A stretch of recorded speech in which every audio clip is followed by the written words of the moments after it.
Welcome back to Cheddar's Opening Bell, everyone. With the Delta variant wreaking havoc throughout the world, mask production may be reaching its breaking point.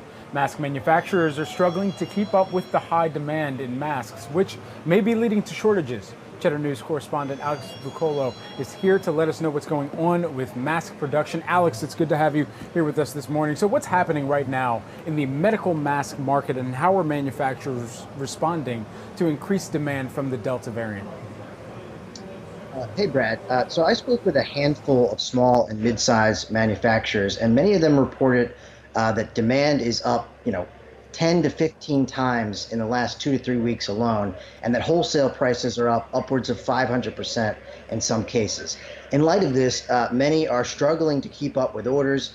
Even if their production lines are up and running, they're struggling to get them out the door and distribute it. Many are struggling to fill positions in light of the labor shortage. I spoke with one Texas-based manufacturer that's having a really hard time meeting demand for kids' masks. They're getting a lot of calls from schools that are desperate for a line on masks. Whether this means shortages are coming remains to be seen.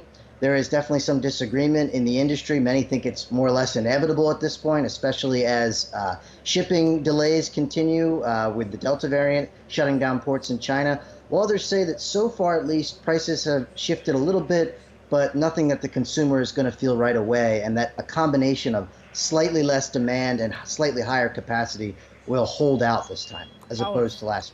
yeah, and there was a lot of talk early in the pandemic about building up the domestic supply of PPE. So how did those efforts play out? And are U.S.-based manufacturers better equipped this time around? So, from what I gathered, a lot of mask makers are disappointed in the efforts so far. Over the last year or so, cheap foreign imports have really flooded back into the market, and a lot of buyers, especially hospitals, have once again become dependent on those lower prices. This has meant that a lot of those companies that did kind of step up early in the pandemic to get masks out the door weren't able to compete, which explains why there was a kind of powering down in the industry last month, where you saw factories closing, mass layoffs, and some of the biggest plants shutting down from companies like Honeywell. A lot of these companies had to dip into their operational capital early on to make the masks, and now they're much more sensitive to price competition from foreign producers. And so where does the federal government fit into PPE production?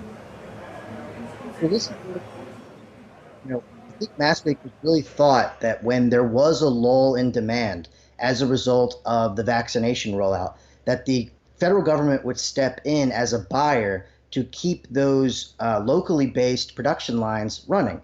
That's not what happened. And I think what these companies would like to see going forward is that when the demand for masks does start to taper off again, that the federal government will step in to make sure that mask makers can keep rolling, so that if, at least as long as the virus is a viable threat and there might be mask mandates in the future, that they'd be prepared to do so. But again, this is a big debate about the role of industrial policy when it comes to sensitive supply chains, and the jury is definitely out on whether the Biden administration is committed to that.